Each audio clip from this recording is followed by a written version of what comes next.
We're here to make a new type of news. New insights, new styles, and new topics every day. We are News Generation. Making news just for you. It's April 8th here in Seoul. I'm Shinyoon, and you're watching News Generation. Joining me in the studio is Cheska Dainha. Happy Monday, everyone. Happy Monday, and Walter Lee. Lovely to be here. Good morning. Now, both are here to speak on behalf of people in their 20s and 30s. As usual, let's start with our news feed, which covers different hashtags and news items that have been trending on social media over the past 24 hours. Turnout for the two-day early voting period ahead of Wednesday's parliamentary elections hit a record 31.28%. More than 13 million out of 44 million eligible voters cast their ballots from Friday to Saturday. It is the first time that the early voting turnout for a general election surpassed 30% since South Korea introduced the early voting system in 2014. And on to esports. Team Gen G beat Hanwha Life Esports during the League of Legends Champions Korea Spring 2024 playoffs on Saturday.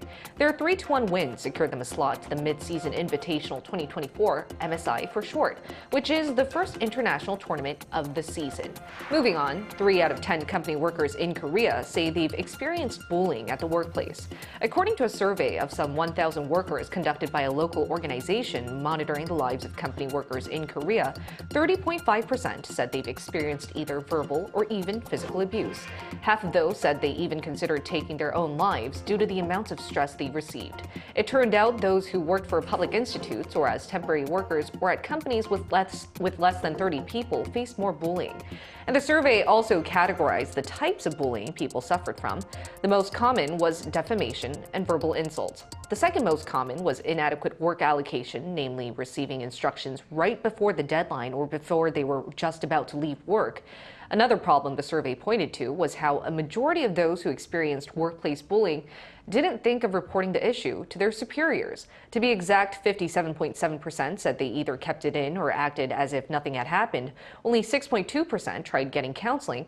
Among those who said that they've tried reporting the matter to their superiors, 4 out of 10 said they've been penalized. Now, here in the studio, what do you guys think about this news story and what should be done about workplace bullying? It's disgraceful. It's absolutely disgusting that we still have to deal with sort of for starters, we shouldn't have to deal with bullying in any situation, whether it be from a young age. Though at a young age, I guess you can have the excuse that you're young, immature, etc. But when you reach the age of being in a company and if you're still bullying someone, absolutely deplorable, disgusting. You should be ashamed of yourself, to be honest with you. So obviously, we need to have strict rules. We need to have nobody is above the law style rules within the companies. And if that's something that, you know, your company hasn't got, that's something that you should really try and make happen by talking to, hopefully you have a human resources department. If they can't help you, then maybe look somewhere higher. But to be honest with you, the fact that this is happening in the workplace, anyone who is a workplace bully, absolutely shame on you, and you're absolutely a disgusting person. Exactly, I can't agree anymore. And also, I think it's up to the bystanders too. It should be up to the people around them who also see the severity in the situation and help them. Because sometimes I do feel if you are the assailant or the victim there, you can't play a big part because you might not see apart from your situation. But the people around you could at least give them a gesture of help, and that would help them to actually look for options out there, whether that be counseling or reporting to superiors. Absolutely. What are your thoughts on it? One of the points that I would like to make is in therapy, there is a saying called that people who do come to therapy aren't necessarily the people that need treatment, but the people that cause them to come are the people that usually need treatment. So especially seeing the survey results, only a very small percentage of people were seeking therapy. And even the people that did go through the bullying, they decided not to report because it's a workplace. So one thing that I would like to point out is that for the employers, it is very, very important that you do take care of your employees' mental health because it does affect the productivity and the outcome. If, you know, just going beyond talking about whether it's a good thing or the right thing to do. So that I do hope they have a robust, as Walter mentioned, a human resource system where people actually can take accountability for the actions because we're adults now and some of these things that happen should not go unnoticed. And I think it's up to our generation too. Like traditionally, because Korea is such a conservative, Confucian-based society. And hierarchical. Exactly. Because of the hierarchy there, we think that if our superiors say something, it's the law. But I do think our generation now has the flexibility and like the mindset as to thinking that we still need to stand up for our own needs. And hopefully this could be a collective action where we encourage each other to know where to stand our ground for. Now, in the meantime, let's switch gears to our main discussion topic of the day now. South Korea's demographic crisis mainly stems from the dwindling number of babies. So take a listen to my AI voice for more information. Back in January, the number of newborn babies in Korea fell to yet another record low. A total of just 21,442 babies were born. This was down by 7.7% from a year earlier. It was also the lowest figure recorded for any January since Statistics Korea started compiling related data in 1981. Despite the government's efforts to boost birth rates, we saw yet another record low in the number of newborn babies in January. So here in the studio, why do you guys think this is the case, and what's preventing a bump in birth rates? Yeah, so recently the Population Health and Welfare Association conducted a survey to understand the problem with this incredibly low birth rate, and as a result, it ranked cost as the #1 cost consumption when having children. So I can actually speak from my own experience watching my parents raise not just one, but 3 of us. And this was back in the day where there wasn't much government support or awareness. So cost was huge, and both of my parents worked and had a decent job. But I still remember they had to invest a lot of their income in our education. You know, growing up in South Korea, education is one of the key elements to when you're raising your child, including private education, which we will talk about later on. So a lot of investment has to be made in education when you're raising children in Korea. Especially with the hyper-competitive atmosphere, you don't want to miss out on putting enough money into your child when it comes to education. Absolutely. And I do think that's a very important part as to why we're seeing low birth rates. Walter, would you like to add on? Yeah, so of course it's no secret that cost is the main reason. It's not the only reason, but the main reason. And I know it was something that my wife and I really seriously considered before having a baby was, can we afford to, regardless of though we both work and we both do well for ourselves. In reality, even though you have 2 incomes coming in, sometimes that's just not enough, and it does feel like it's still a big burdensome on a person's, salary. But other than that, people are also just more interested in themselves, and rather than, raising a baby, they'd rather invest the time, the money into themselves. I understand. I mean, even as a parent, I completely understand that that's the direction that some people want to go in, and we shouldn't stop them, to be honest with you. Exactly. And the high costs of raising a child certainly seem to be a hurdle to boosting birth rates in the country. Then how much exactly does it cost for you to be raising a child here in South Korea these days? Well, to be honest with you, as I mentioned earlier, we're a double income family, and it takes both of our incomes just to manage having 1 child. Now, for us to have a look at some of the benefits that are coming through to the government is also helping us spend a lot of money, but it's just not enough. It feels like every day I have to pay for something with my child, and which is fine, I'm happy to do so, but at the end of the day, it's just like a never-ending situation when it comes to trying to pay for the child's healthcare. It starts from the very start of when they are born. I mean, before they're even born, you have to pay for their health insurance, you have to pay for childcare items, etc. So yeah, it's extremely expensive, to say in a very simple term. Right, coming from a double income household, it's still very difficult to be raising 1 child. And Cheska, would you like to back it up with some stats? Absolutely. So for now, let's take a look at the screen for the exact figures. Now, according to Beijing-based UR population research, it costs us approximately 370 million won, that is roughly about 275,000 US dollars,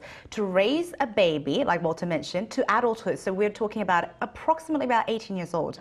Now, it is said that the reason why child-rearing expenses in Korea are so high is that of education expenses. Now, we talked about it a little bit before, but in fact, there is a statistic that 80% of Koreans receive private education, and more than 1/3 of all child-rearing expenses are education expenses, which is a lot. Exactly. So that takes up a big part of the childcare costs here in Korea. Now, we asked our viewers from around the world if they also hesitated about having kids due to the cost of raising them. If you take a look at the screen, you can find out what 3 of them had to share with us. Starting with Curious in Korea 9-1, it's really a big factor because prospective parents now demand a higher quality when raising their kids properly and at the same time maintaining a decent work-life balance for themselves. Leon said, regarding raising a child, I have to consider factors like my current financial situation and how I'll be able to manage the expenses of childcare, food, clothing, healthcare, and education. Sunny says raising a child costs a lot more than expected. Nowadays, fundamental childcare products are too expensive to buy everything new, and if we consider education and private tutoring, which is very common, it's difficult to afford them. This makes me consider whether to have children, even though I've dreamed of having a big family. So these are all very realistic reasons as to why a lot of youth out there are hesitant on having a child, and the South Korean government has been trying to increase cash subsidies or financial support policies for those who want to or are raising kids. So Walter, why don't you tell us a bit more about the different policies out there to try supporting youth parents? Yeah, so I can tell you this firsthand because we've actually had this situation. So if we take a look at the screen in a minute, we'll be able to show you what women who are expecting can expect from the government. So first we'll talk about public transportation. Obviously this is something very important because women still who are working use public transportation from until they're basically about to give birth. So that's about $520 that they'll get in I guess in these fees. Childbirth support is around $744. Birth benefits is about $1,488. That's basically as soon as you give birth, you are to receive this money. Now, parental benefits are up to $744 per month for 12 months, and child allowance is around $74 for 96 months. So there are some great benefits out there.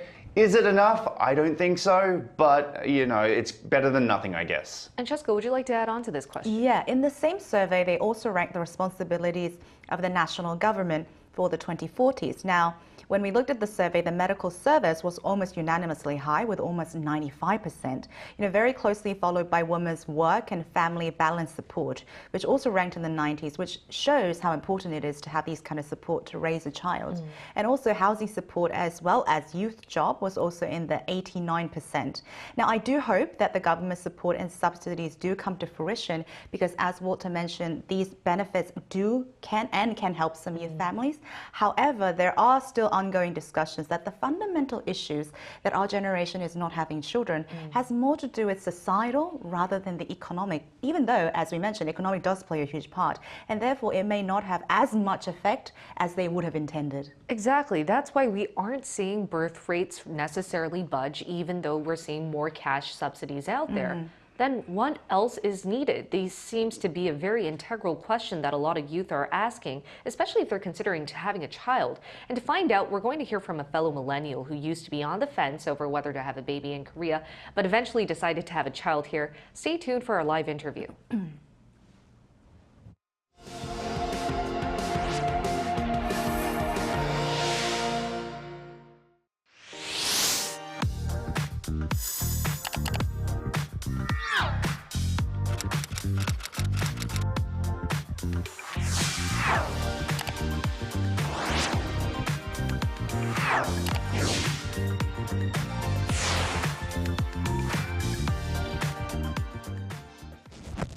To find out what stops millennials and Gen Zers from wanting to have a kid here in Korea, we're going to include a familiar face. It's Niall Song. Niall used to be one of the original panelists on NewsGen, and last year she brought us great news. She's decided to become a mom here in Korea. Welcome, Niall. Great seeing you again. So great seeing you. Hey everyone, I miss you guys. I know, we miss seeing you so much. And now you're an expecting mom now, but I remember you didn't want to have kids at first. So what made you hesitate? Oh, I mean, I'm not the best with children. I do like youth, but I think when it comes to newborn babies, maybe toddlers, I'm not the smoothest of the people out there. I'm not a child whisperer. Like many people are concerned with financial issues. You guys talked about that. Kids do cost a lot. I do think it's a completely different lifestyle once you start having children. Your life basically evolves around the kid, and it should. And so I think I was kind of contemplating on whether I was ready for that change. And now I really want to hear from you because as in the studio, we're discussing so many reasons that our generation is choosing not to have children and you're now soon expecting. So was there a turning point that led you to want to have a kid here in Korea? I think it's not even just about Korea or where. I think it's who you're doing it with and who you're having a child with. I'm gonna be a little mushy for a bit. I have a wonderful husband.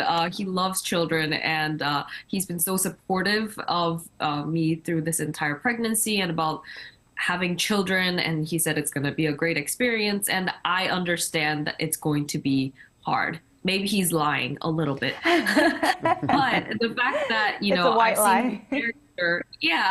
I've seen this character really push through and I've seen myself grow a lot.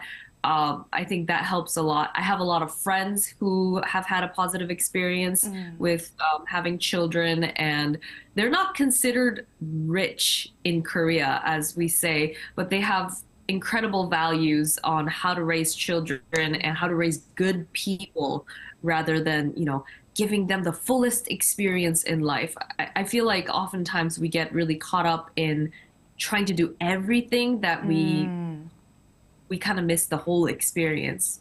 Yeah. Nael, my sister from another mother, how much I miss you so much.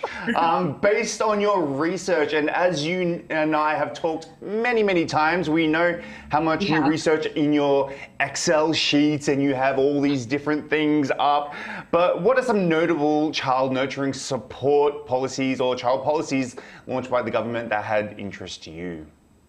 I mean, you guys already covered most everything on the little chart that I saw earlier, but yeah, I'm sure there'll be more to come in the future. But for one, to be specific, I haven't paid for any of my hospital bills since I got pregnant. Yeah, that's coming from the government funding for when you first get pregnant. They give you about 100 million Korean won, and so you just kind of use that as a credit, and then so that's been helpful. I mean, it doesn't seem like a lot, but once it starts being, like 9 months of pregnancy, it can kind of stack up. So that's been helpful. I think even a lot of my birthing process is going to be covered. I'm doing just like a general hospital birth, so it's not anything super out of the ordinary. And this year they started doing the whole parenting allowance of 1 million won per month for the first 12 months. So I think that helps. Like Walter said, it would be nice if there's more, but I do think that it's manageable right now with where we're at with our income to save that money even. And I heard a lot of people are putting that into like a bank account, even for the child to, kind of use later on in life. So I think, hopefully there'll be more. But yeah, these are what we have so far. And it's great to hear that you are benefiting from all the different cash subsidies or birth rate policies that the government has been rolling out. And I remember having so many conversations with you as to really knowing when to be ready to want a child. And as you mentioned very eloquently, I think it's really a matter of having nice conversations with your partner and seeing if both of you are on the same page. And as Cheska mentioned earlier in the discussion, it shouldn't just be about economic subsidies. I do think societally we need to see that type of change to encourage more people to be on the same page as to whether they want to have a child or not. So in that sense, would you like to give words of advice to aspiring youth out there who might want to have a child one day but are still hesitant or on the fence? What type of change do we need to see in society for them to be better encouraged?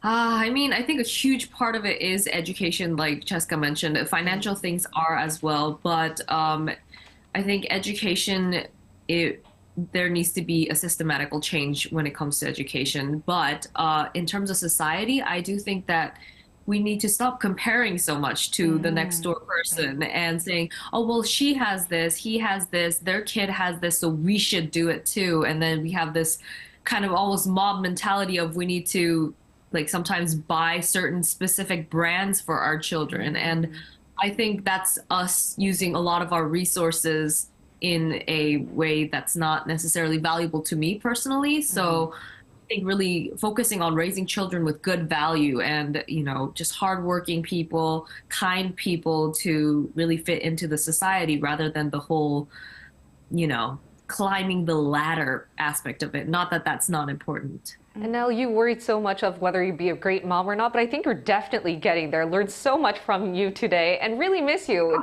We all miss you here on NewsGen, but it was a pleasure talking to you today. Thank you so much. Yeah, Niall. thanks for having me.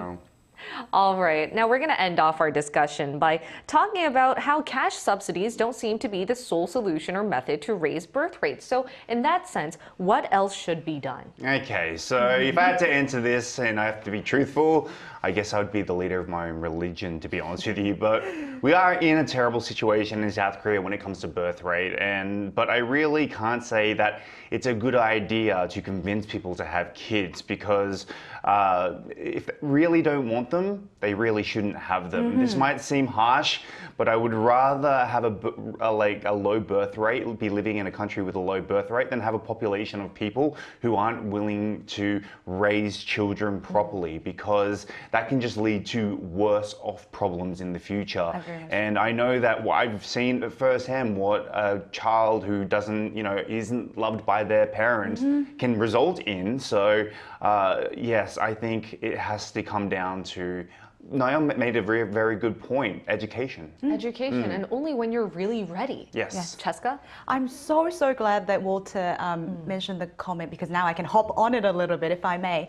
I really do believe that I understand the situation about the low fertility rate and the birth rate. However, I think being a parent is one of the most amazing and important job that a human being can have. So I don't think it should be a country mandate for everyone to be a parent, because if they want to, where there is the will, my friends like Niall and Walter do end up having children. And another thing that I would like to add on top of the education, I do understand that financial benefits are extremely important, as I have witnessed my parents going through it. But on top of that, I do hope the government really takes an active role in making sure that the mental health of the parents are secure before the birth and even after, because Walter and I have talked about it a lot, but it's a lot of mental stress on both the husband and the wife.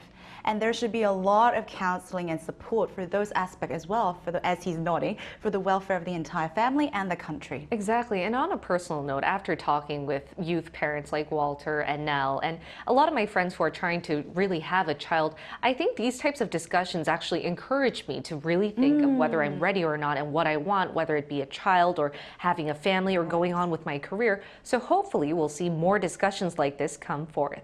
Now, in the meantime, we'll be here every day from 9:30 to 10 a.m. Korea time, bringing you more topics young people are talking about. Special thanks to Cheska Dainong. Pleasure's always mine, thank you. And Walter Lee. Lovely to be here. All right, and thank you everyone for watching. We'll see you tomorrow. We are News Generation.